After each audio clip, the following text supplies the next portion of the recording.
Dans la région de Tillabéri, sur la rive droite du fleuve Niger, les unités placées sous le commandement de l'état-major tactique de l'opération NIA poursuivent inlassablement leur mission quotidienne en vue d'assurer la sécurité des populations et de leurs biens. En début de cette semaine, grâce à la vigilance accrue de nos forces, un guetteur a été neutralisé dans une zone boisée à proximité d'une caserne militaire. Il était chargé d'étudier notre dispositif pour une probable attaque.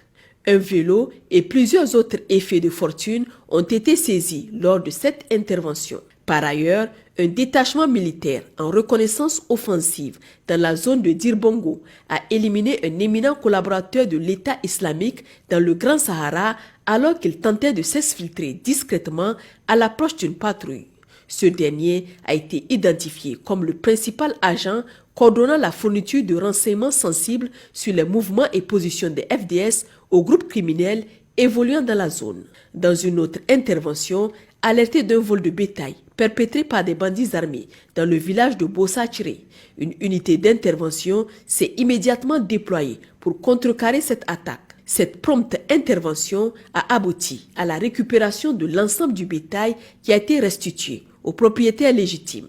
En dépit de ces succès, on déplore une attaque qui a ciblé un poste de contrôle implanté à Sirmbana. L'attaque a été repoussée, contraignant les assaillants à battre en retraite. Malheureusement, nous déplorons la perte d'un de nos agents au cours de cet affrontement.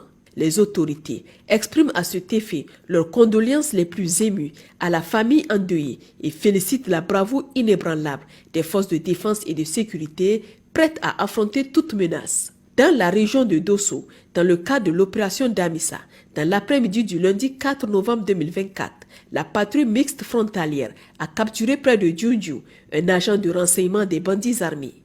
En effet, ce malfrat, dont le lien avec les groupes armés terroristes ne souffre d'aucune ambiguïté, a été pris en flagrant délit de guet.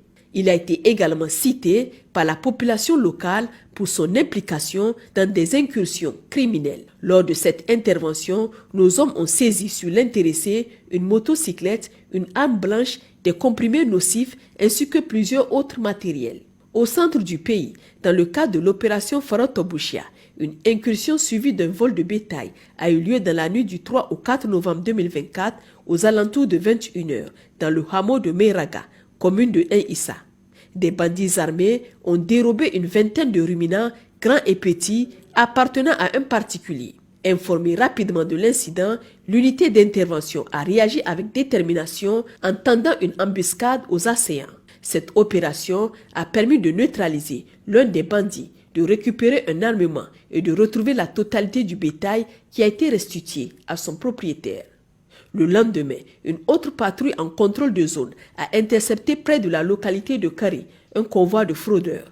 Ainsi, 19 motocyclettes transportant du matériel divers ont été saisies et mis à la disposition des services compétents pour les besoins d'enquête. Dans la région de Difa, au sein du secteur 4 de la FMM, les opérations conduites au cours des dernières 72 heures ont été couronnées de succès.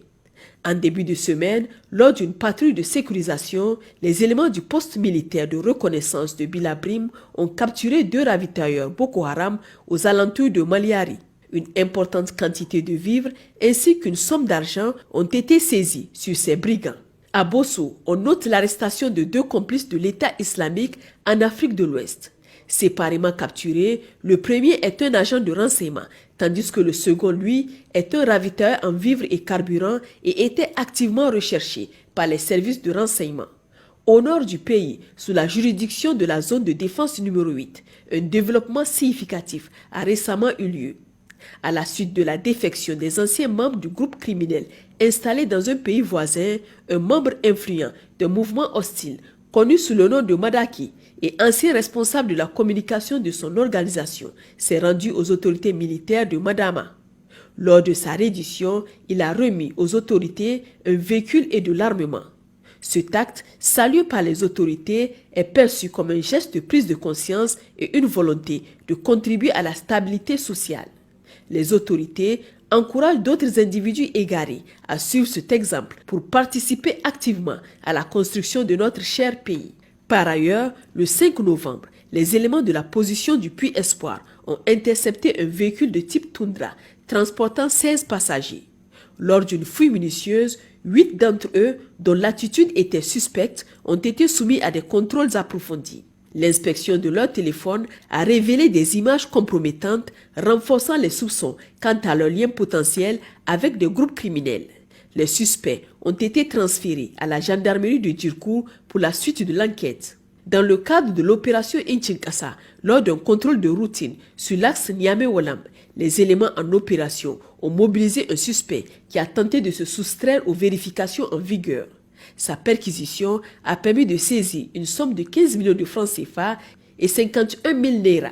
Chers compatriotes, la lutte contre les forces du mal nécessite votre soutien constant et actif.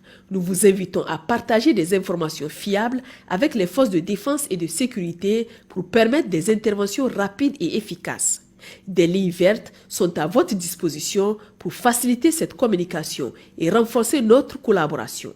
Pour les forces armées nigériennes, le 40-40. Pour la gendarmerie nationale, le 40-00. Pour la police nationale, le 83-83. Vive le Niger libre et souverain. Vive les forces de défense et de sécurité. Vive les citoyens résilients et engagés.